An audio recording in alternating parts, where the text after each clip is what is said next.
কোরবানিদের দিনে খুব দ্রুত ঘুম থেকে উঠবেন, দেরি করবেন। অবশ্যই ঘুম থেকে উঠে যত দ্রুত পারা যায় সকাল সকাল একটা গোসল দিবেন। পারবেন তো ইনশাআল্লাহ?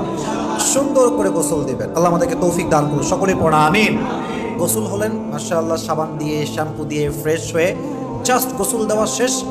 আফটার টেকিং ইউর শাওয়ার আপনি আপনার ঘরের সবচেয়ে উত্তম পোশাকটা পরবেন, শরীয়ত সম্মত সাজসজ্জা গ্রহণ করবেন।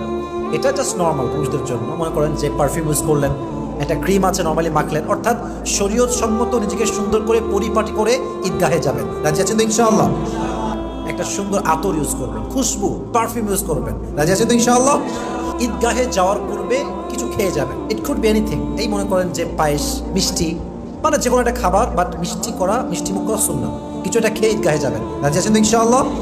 ঈদগাহে আগে যাবেন, একদম জামাত শেষ সালাম ফিরাবে, কোনো লুঙ্গি বাঁধতে গেলেন না, এটা সুন্নাহ না।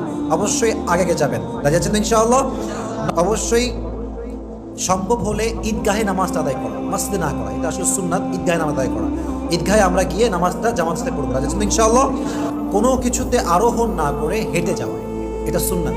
এটা শুধু ঈদের ক্ষেত্রে না, এটা জুমার ক্ষেত্রেও সুন্নাত, যে আমরা হেঁটে ঈদগাহে যাব, কোনো গাড়ি বা বাইক ইউজ না করার, কিন্তু যতটুকু পারা যায় হেঁটে আমরা যাবো, যে আমাদের কোনো বাধ্যতা না থাকে। রাজি আছেন তো ইনশাআল্লাহ? মাশাআল্লাহ।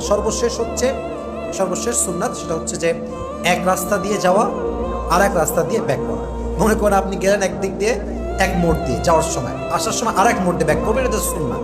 আপনি চাইলে আদায় করতে পারেন, এটা সুন্নাহর কাতারে শামিল হয়ে যাবে।